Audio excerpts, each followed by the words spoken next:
You know the vibes. It's another week of the Hoop Genius podcast presented by NBA 2K23, and it's an amazing week. Not only am I joined by Mr. BJ Armstrong, as always, but this week, the NBA returns. Oh, Yeah, we're going with the old school anthem. You know, ESPN's got a whole new song and everything for this season. They got a whole new song. They got a whole new graphics. I'm not feeling it. I like the old school. What is it?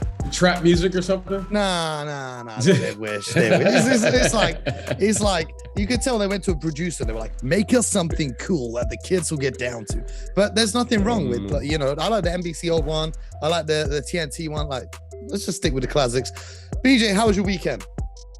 Come on, Mo. Give me another choice. You know me. You know how I do it, and you know how I get down, Mo. I only got one choice. I only got one choice. Well, BJ stays getting to the bag, and this weekend, two members of the Warriors got to the bag. Mr. Jordan Poole and Mr. Andrew Wiggins, congratulations to both of them, secured contract extensions. So I think it wasn't a surprise that Jordan Poole got extended, especially after there was no suspension for Draymond for $140 million. I also wouldn't be too mad that my fellow employee didn't get punished.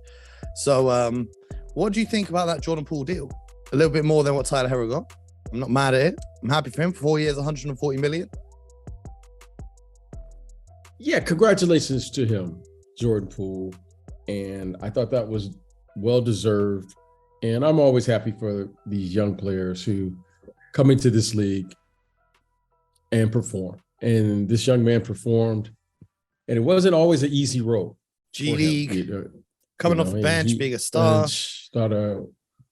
And somehow, some way, he has literally weathered the storm and found himself getting to the second contract, which, that's the whole goal. So, congratulations to him, to his family.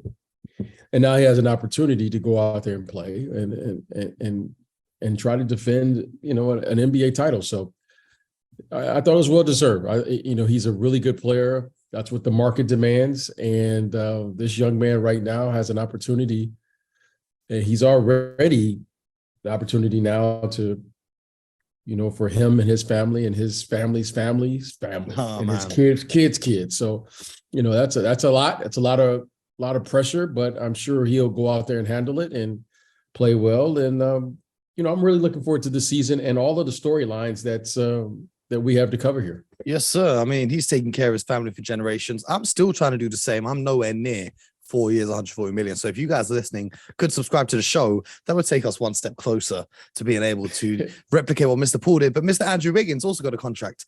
He got a 4-year, $109 million deal. Now, the initial reaction was that he's taken a pay cut to stay with the Warriors. And he could have got more on the open market coming off an all-star season in which he was a key factor in the NBA finals, doing a great job of locking down guys like Jason Tatum, Jaylen Brown. So my thing is this with him. I wouldn't say he's taken less. I'd say he's found a great situation that fits him on the court and off the court. See, here, he doesn't have to deal with the pressure of being a number one guy, being a number two guy, like he was in Minnesota, and every day of your life having the media and the fans getting onto you about perhaps under-delivering a little bit. He's got 4 years, $109 million, which isn't even a bad deal. That's like less than 20% of the salary cap moving forwards. He's in a great place. He's with a great organization and a great squad. And I think it's just a credit to the organization that players like Wiggins and Looney are taking less money than they would get elsewhere to stay within the Golden State organization. You know what? It's interesting, and if I can put my executive hat on for a little bit, people say, well, he's under market. Okay, how? Like, how and where? Like, who we comparing this to? I think you say he's going to get money. He's going to get more money other places. Where?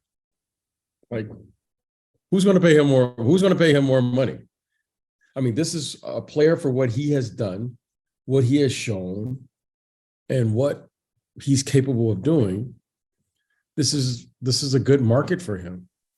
And then you can also, in the same, argument, say he was paid the max And maybe at that particular time, he wasn't a max player at that particular time. He averages out. But he had the leverage in that area. So yeah, when I hear these things, I think what we have shown, what when you're in this market, you try to pay players based on their performance. And what he has done, I think this is a really good contract for Wiggins, Andrew Wiggins, first of all. And I think this is a really good contract for the Warriors. Mm-hmm. And just because he was drafted number one, we've justly or unjustly have placed these expectations of what we feel a number one player should be. However, no one can deny this young man is a really good basketball player, and he has found a home, and he's found what he does very well. And there's nothing wrong with that. And I think the market, and in the end, it always shakes itself out. And I think he has found the sweet spot for everyone involved. And I think this is a really good deal for him, the Warriors, and what he brings to the team. Now, finding that sweet spot, we're trying to find that sweet spot with our predictions for this year, because that's what this episode is going to be about. We're going to be predicting our final predictions for the awards this season. They're all going to be locked in. Now, my mind changes on these almost every day. So without further ado, BJ, we're going to go through each award. We're going to go through the three candidates that we like best for winning it. Maybe like a little bit of a dark horse and then our top two. Okay. So we're going to dive straight in with the MVP. Do you want to go first, or do you want me to hit you with mine? It doesn't matter. You know me. I stay ready. So, hit me with your top three. Matter. For MVP, who's your top three right now? For MVP, well, Giannis is always there. I think KD is going to be there this year. I have a funny feeling about Brooklyn. Mm-hmm. Is this finally the year? Well, no, it's not. I'm not looking at the year. I just think they have I think they found kind of what they can be. I don't think no one's expecting them to win a championship. However, I think they will play enough games this year. KD was having a terrific year prior to him having to go down with an injury. So I think that, I think they have enough supporting players. So I think KD, and I think Luka Doncic. If you're asking me who's going to win it this year, and I say this, I've said this, over a couple of years, I think Luka Doncic is ready. I think this may be the year, not basketball-wise, conditioning-wise. Mm-hmm. If his conditioning is where it needs to be, I see this young man putting up the numbers, because he puts up the numbers, and he hasn't even been in great condition. So I think this will be his year.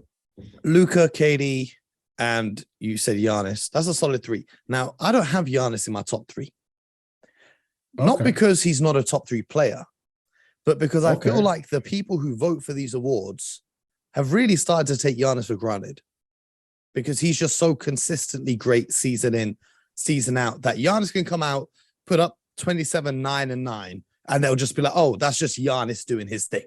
It's just like expected of Giannis, just the same way LeBron went from like 2010 up until 2020. And they're just, oh, that's just LeBron, throwing a couple MVPs here and there, but that's about it. So it's interesting also, you mentioned Kevin Durant. I think this is maybe the final year that an older player could win it before this new generation of young stars come through. But I don't have Kevin Durant in my top three. I've got LeBron James at number 3 for me. Okay. The reason being, the narrative just fits too perfectly. He can go out there, pass Kareem on the scoring title. He can revitalize the Lakers, because they can't get any worse at this point, take them back to playoff contention. And of course, he's LeBron James. Everyone in the media loves LeBron James. They all want to get the exclusive on him from when he's retiring. So they're all going to be trying to get in his good books. So I got LeBron James. And number 2, I've got Joel Embiid. If he can stay healthy, we know how much complaining about an award can get you into the conversation. So Joel Embiid, he deserves to be in that conversation because of his output on both ends of the floor. He said in an interview this year he wants to take defense even more seriously, which I'm excited to see him becoming prolific on both ends of the court. And it's going to be a little bit easier for him, given that James Harden's fully settled in, Tyrese Maxey, and the rest of it. And they've got good depth. So I think that Joel Embiid can have a solid case. But number 1, I agree with you. Luka Doncic, coming off that Euro basket, I think things are ready. I think the Mavericks as well, now the roster, getting rid of Jalen Brunson, bringing in JaVale, bringing in Christian Wood is maybe more tailored to Luka's game rather than having Jalen Brunson alongside him. So I'm going with Luka there for my firm pick for the MVP award. But what about Defensive Player of the Year, PJ? Who's your top 3 for that? Well, right off the back, I'm going to say, like Giannis is there. Mm-hmm. Scotty Barnes to me looks like a player. Wow. Who is possibly in that mix this year. See, if you were going to say a young player like that, I thought you would have said Mobley instead of Scotty Barnes. I think Mobley's got a higher chance. Okay, that's fine. But I'm going to say Scotty Barnes. And then I'm going to say Joel Embiid this year. I'm going to say Joel. I think Joel won't be I don't think he will be as prolific.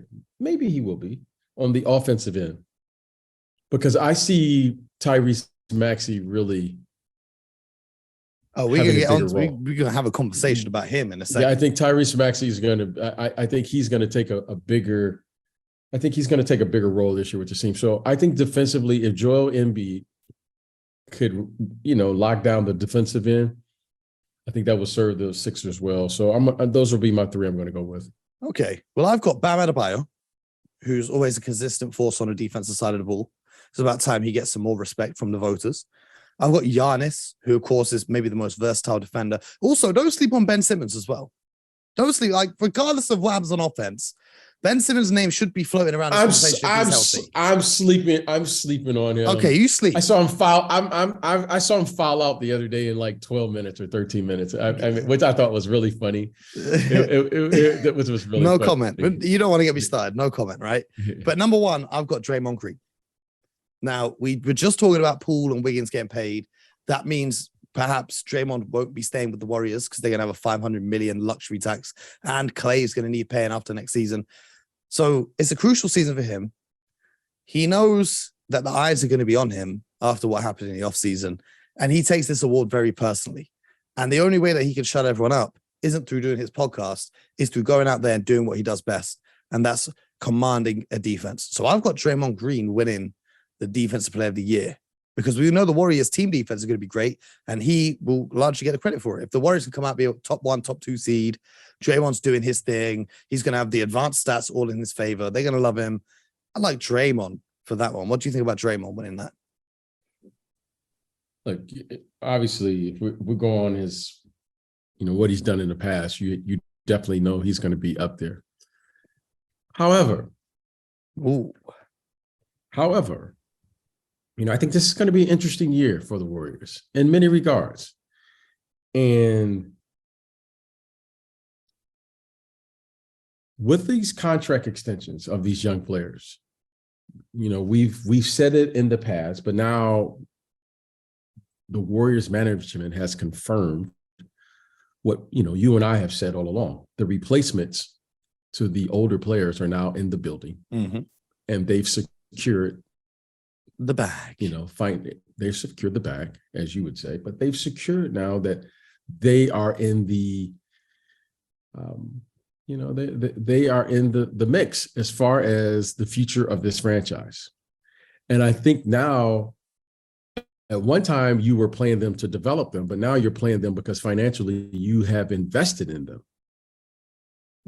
Okay. And the next guy that's up is Kuminga. Oh, I mean, he's on the second year of his deal.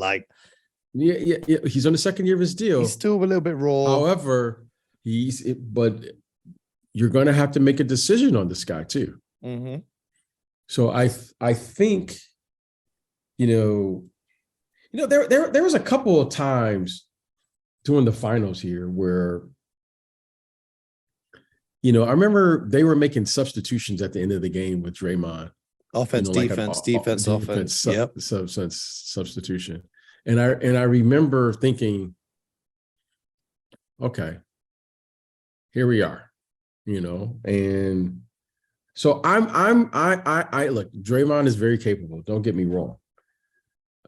But I just think now with Poole and Wiggins and these guys, Poole's got to play now at the end of the game. Okay, we know Steph's going to be there. Steph will be there. Okay. Clay will be there. Wiggins will be there. Clay will be there. Draymond will be there. And that's fine. I think he will be there. However, Wiseman is biting at the bit. Kuminga is biting at the bit. Your guy Kevon Looney is sitting right there. Yep. There are a lot of players who are sitting there, and what we know is you always want to have 5 guys on the floor that can score. So what I'm expecting more from Draymond, more than anything on the defensive end, is for him to take a bigger role on the offensive end. Okay. And I'm saying that because coaches, and speaking to coaches, speaking with executives, it's very hard to play when you don't have 5 scorers on the floor at a given time. Mm-hmm.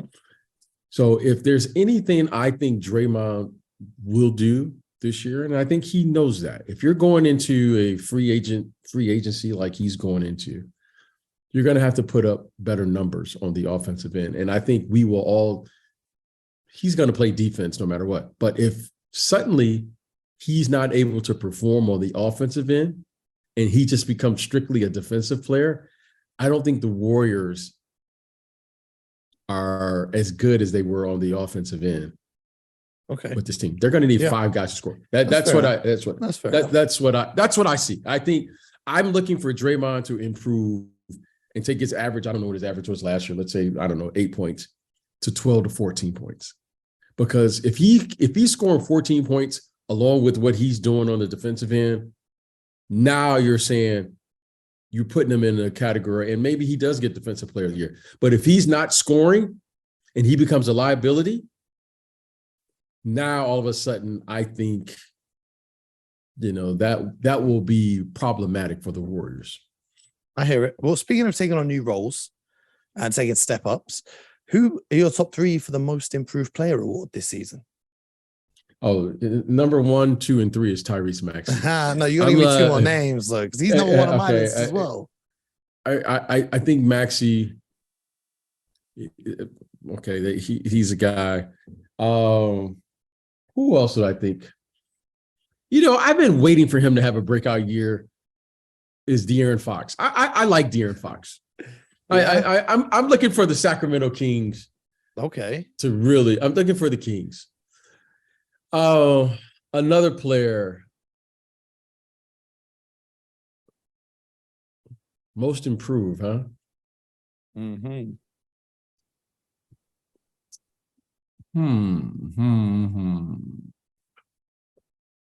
Wow. What do you think? Here's a suggestion for you. It's not on my list, but what if Rudy Gobert starts scoring a lot now that he's not on the Utah Jazz?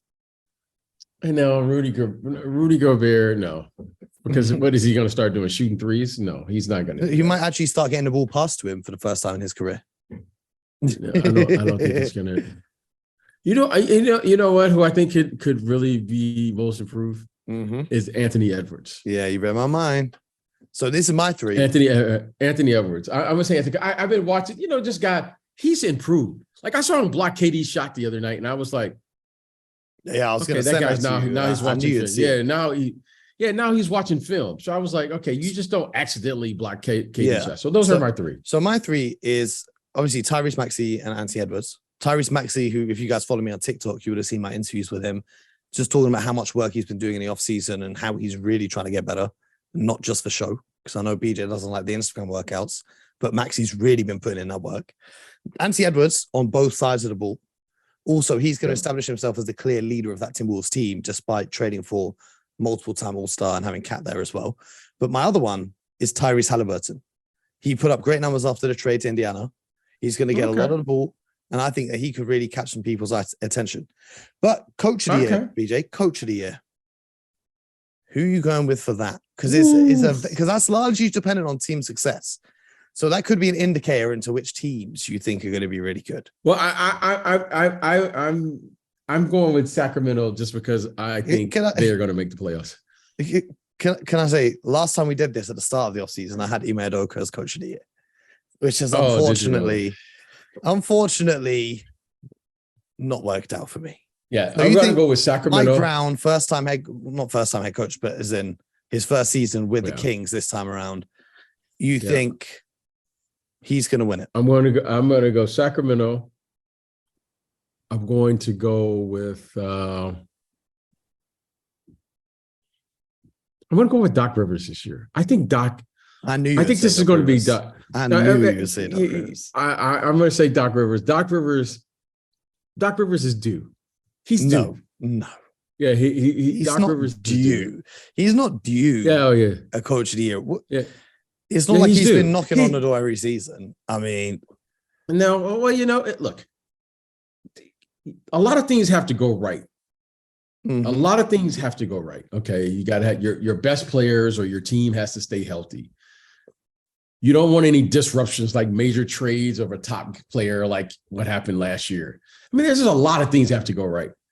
And all of the blame, good, bad, or indifferent, more times than not, falls on the coach. Okay. Yes.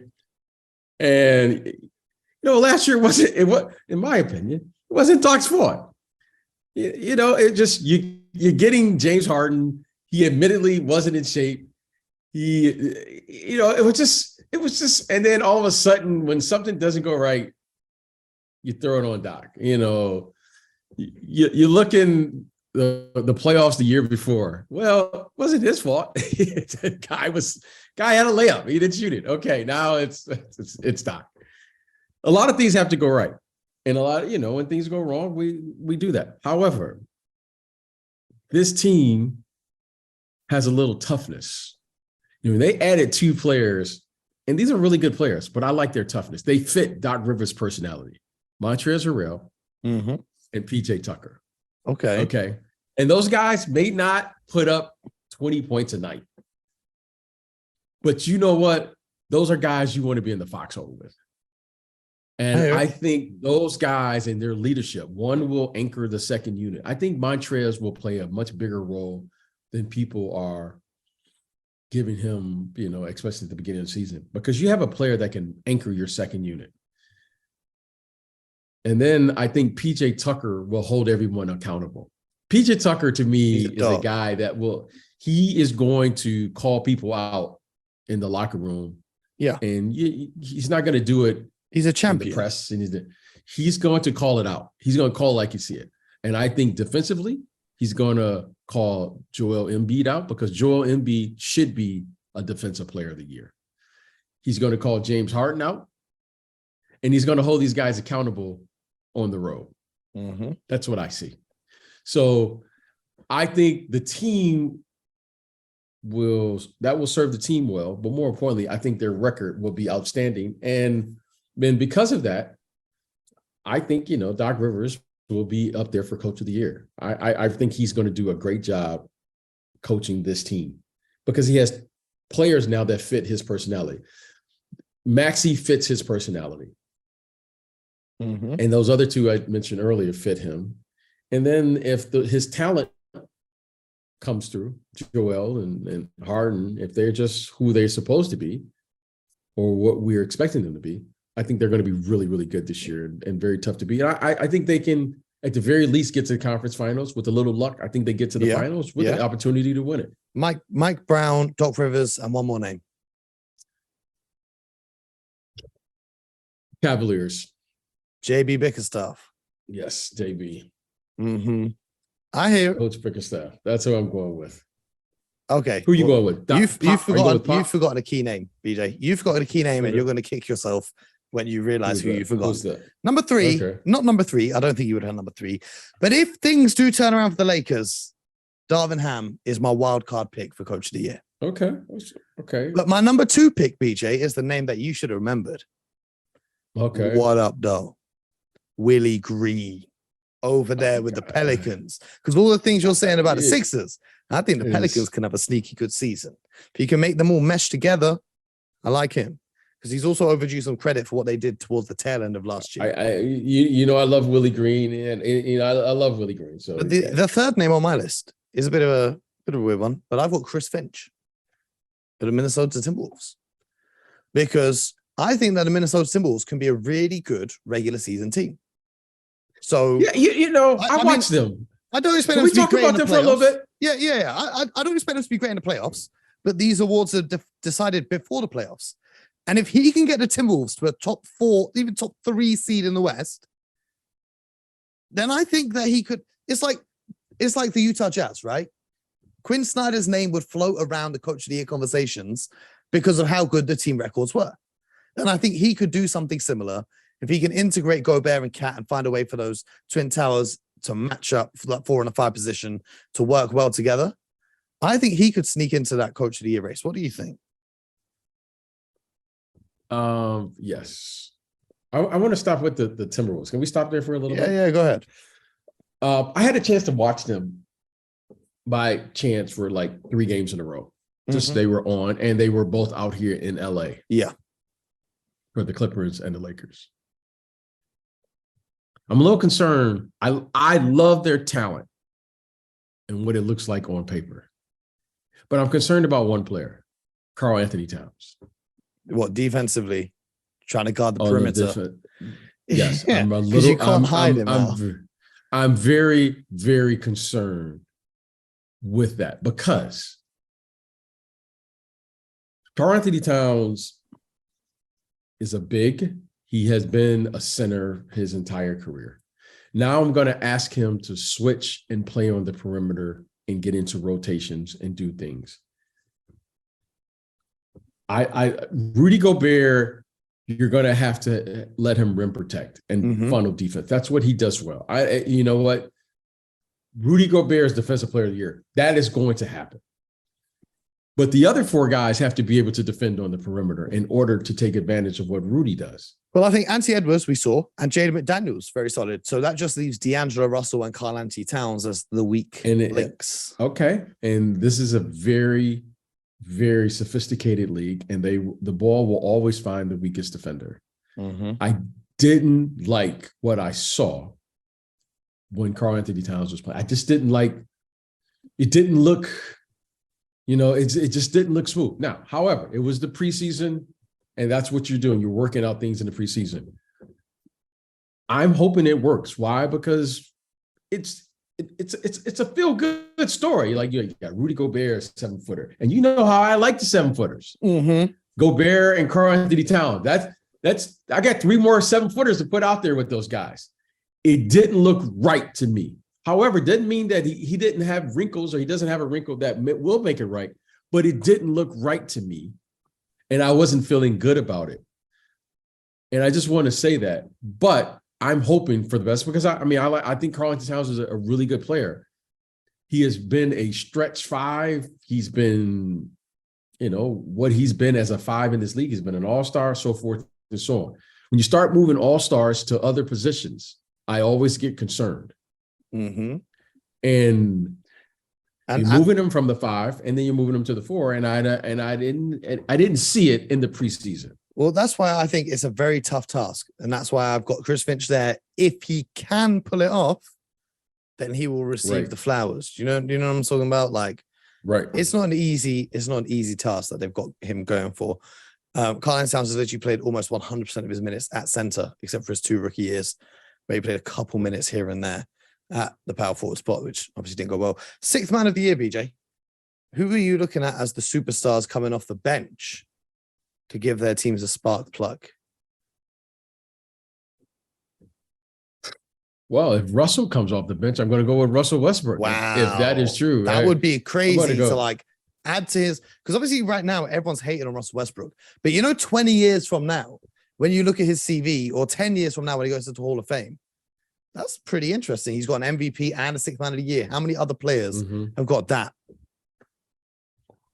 Yeah, I'm gonna go. If Russell comes off the bench, I'm gonna go Russell Westbrook. I think he'll be a good candidate this year. James Harden and Bill Walton, by the way, 6th man of the year and MVP on their CV. Oh wow. Who else? Westbrook. Yeah, Do you want to hear my 3? Yeah, let me hear your 3 on this one. So I've got Emmanuel Quickley of the New York Knicks because I just like his game. I think that he can come in and just score in bunches, do what he does, especially when things slow down. Because I'm assuming that they're going to start with Brunson and Fournier. as the 1 and the 2.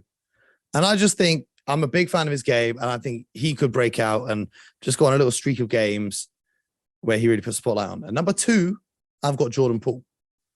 The reason why I don't have Jordan Poole number 1 is because he's just got paid, and everyone's going to be grading his performance relative to the money he's just been paid rather than rating his performance just in general, right?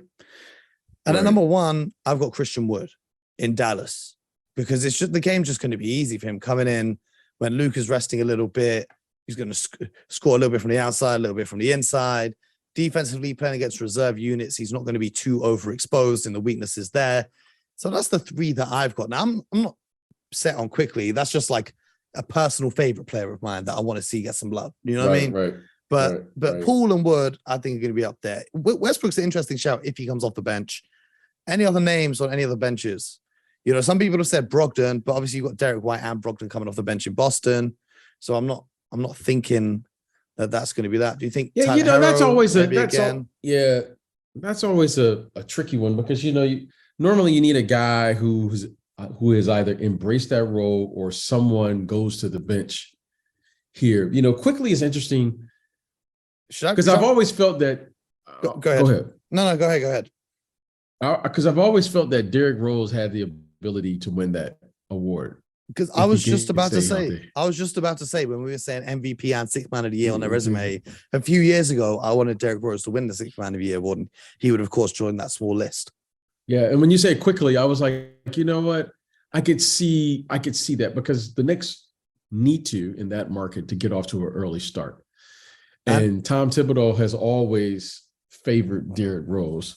Well, you mentioned Derrick Rose, but when I watch Quickly's game, you can see how crucial his floater is to be part of his game. And then when you watch Derrick Rose play at this version of Derrick Rose, you see how crafty he is with his floater. And having that in practice as a veteran player that you can learn from, I think is really helping Quickly and developing. Whether he has a breakout year on the Knicks or he goes elsewhere when his contract's up, that remains to be seen. But Derrick Rose's impact is to be seen. Do you want me to read off some of the favorites for this award, and you can tell me if any of the names stand out for you? Yeah, I watched Toronto. I think one of those players will probably, was it Gary Trent or AG? Is it OG? OG will start. OG will start. Oh, he cooked against Boston. He cooked. Gary Trent. I think Gary Trent will start as well. It's like preseason. Let me read off some names. But Siakam didn't play in the game I watched. Yeah. So I think. Let me give you some names. Let me give you some names. Here are the betting favorites, because I don't bet, but here's just a list of the odds-on favorites. Jordan Poole is the favorite. Bless you. Tyler Herro, Christian Wood, Malcolm Brogdon, Jordan Clarkson, Anthony Simon, Nashawn Highland, Bones Highland, Spencer Dinwiddie, Cameron Johnson, Kelly Oubre Jr., Bogdan Bogdanovic, Brandon Clark, who literally just got a 4-year, $52 million contract as we're recording this, Bobby Portis, Derek White, and Emmanuel Quickly is the outside shot of plus 3,000. Any of those names stand out to you? Jordan Poole that's a good name. Jordan Poole is a good name. That's a good name. If you're saying who I think just off the strength of right now, I would say Jordan Poole, because he's going to get the most opportunities. Any of the other names initially, like Spencer Dinwiddie, perhaps, if he doesn't start? I think Spencer Dinwiddie is going to start. He's going to start. He's got to start for that team. Anthony Simons. I assumed he would be starting in Portland. I don't know why he's on there. No, he can't start. You can't have him and Dame. Yeah. They'll start Gary Payton then. So who's the third name on your list? You got Westbrook. You got Poole. You think Herro can win it again? I'm going to go. I'm telling you. I think Gary Trent. That's who I'm thinking. Okay. I think Gary, because you can't start OG, Siakam. You can. Not Poole. Here's what rookie of the year. Fred VanVleet, Gary Trent Jr., OG Anunoby, Scotty Barnes, and Pascal Siakam. As a 5. Yeah. I'm going to say Gary. Maybe. All right. If we don't use him. I don't want you to pick him as one of your 3 and then watch him start 55 games. Who's this? That's Gary Trent Jr. Okay. You know who I'm gonna go with? Last year, he started 69 of 70 games, just for reference. I'm going to go with Tim Hardaway. Ooh. Jr. Tim Hardaway Jr. That's an interesting pick because I've got obviously Christian Wood. But let's switch lanes to Rookie of the Year.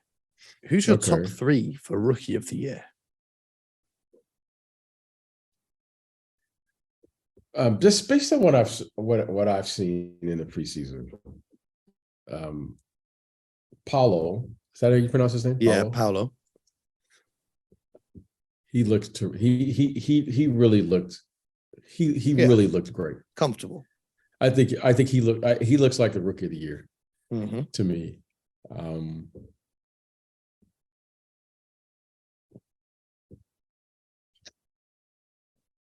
It's a shame there's going to be no Chet because he could have made a real push. You liking some Jabari Smith? Can I tempt you in some Jabari Smith love for the Rookie of the Year award? Jabari Smith, I think we'll play. Jabari Smith, I know he was here. I was just kind of making. I'm surprised you didn't come out the gate with your boy in Detroit. Oh, well, I gotta.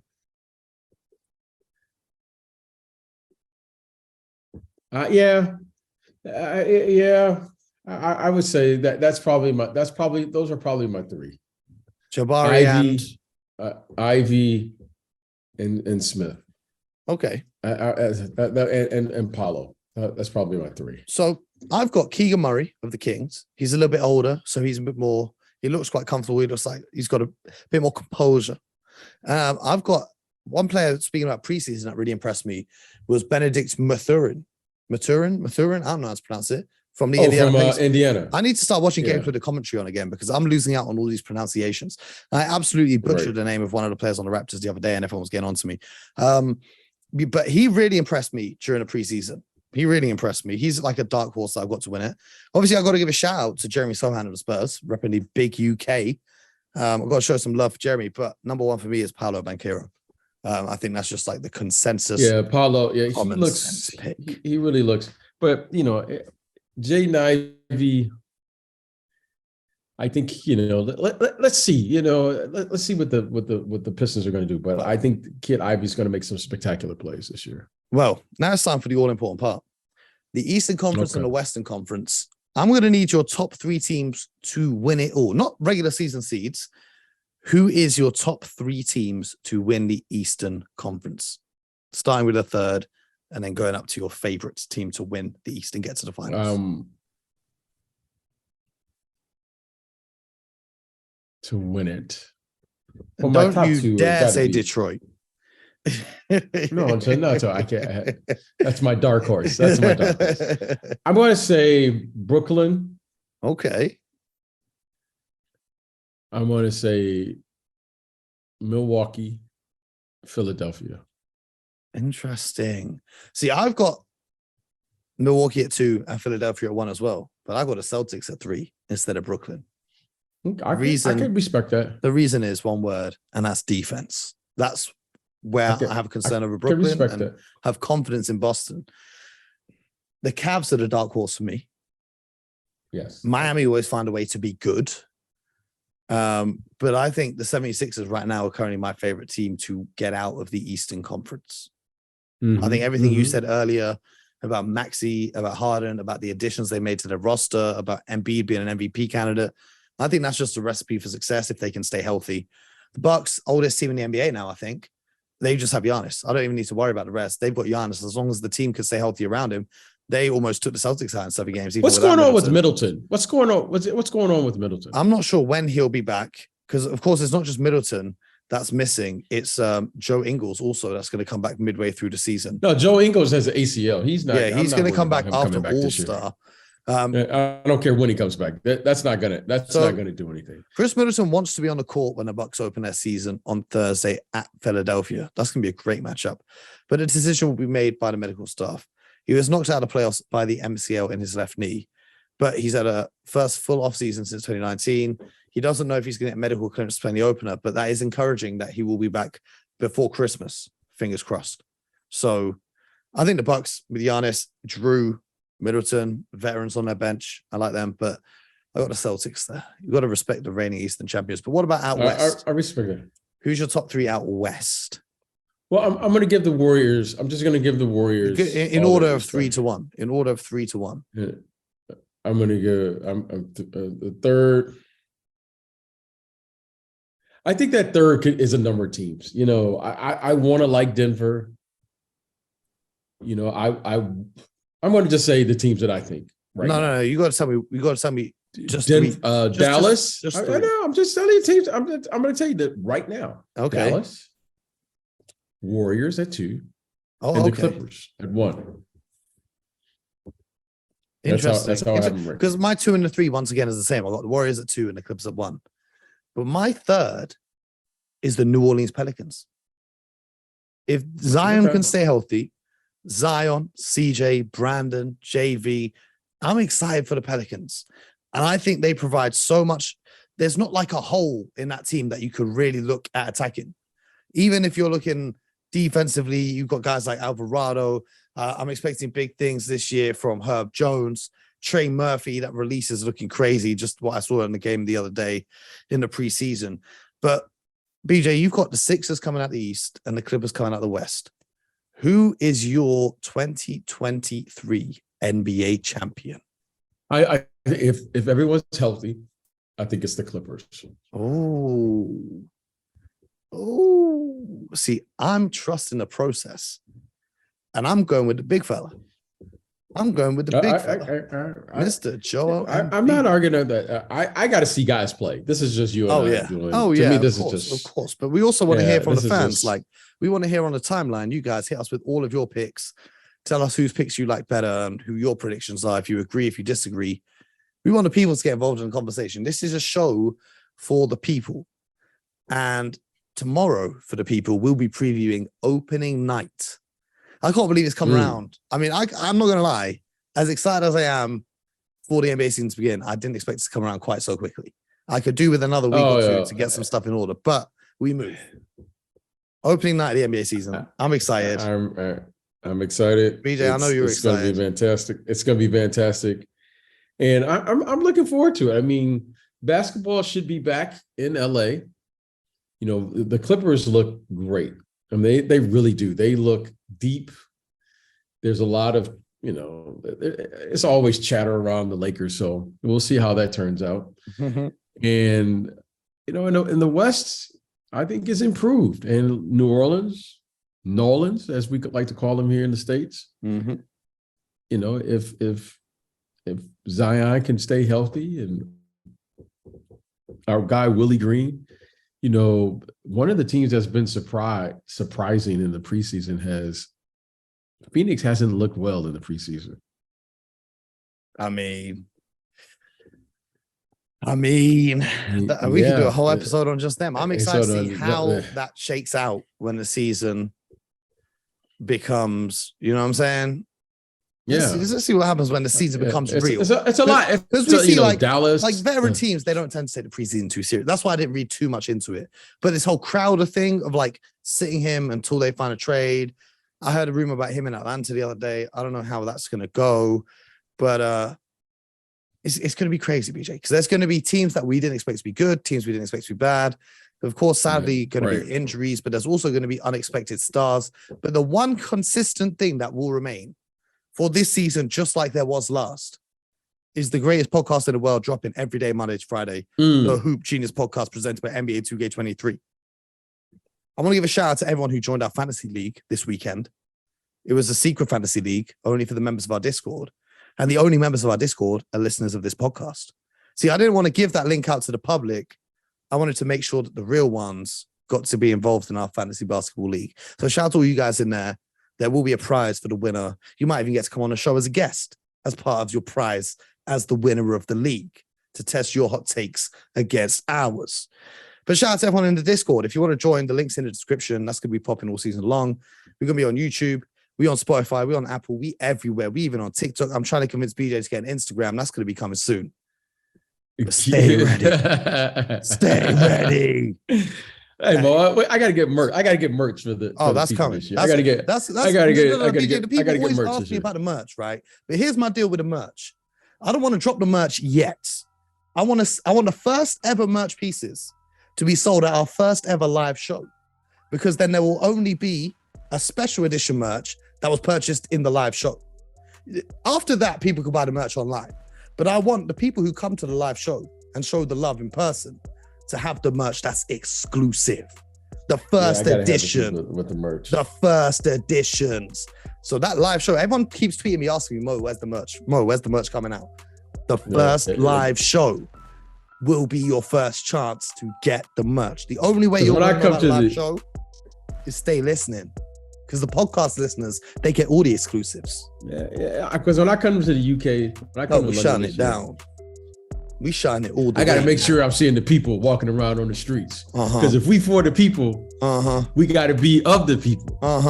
And so I got to have my people tight. You know what I'm saying? Man. I got to have my people tight. So Mo, I got to go work on the merch. I got to get this going, because you know what? I'm coming with some design. I'm going to tell you one thing though, BJ. I'm going to tell you one thing. It ain't merch. It's fashion. What is it? It's fashion. Get the pre-game runways cleared for takeoff.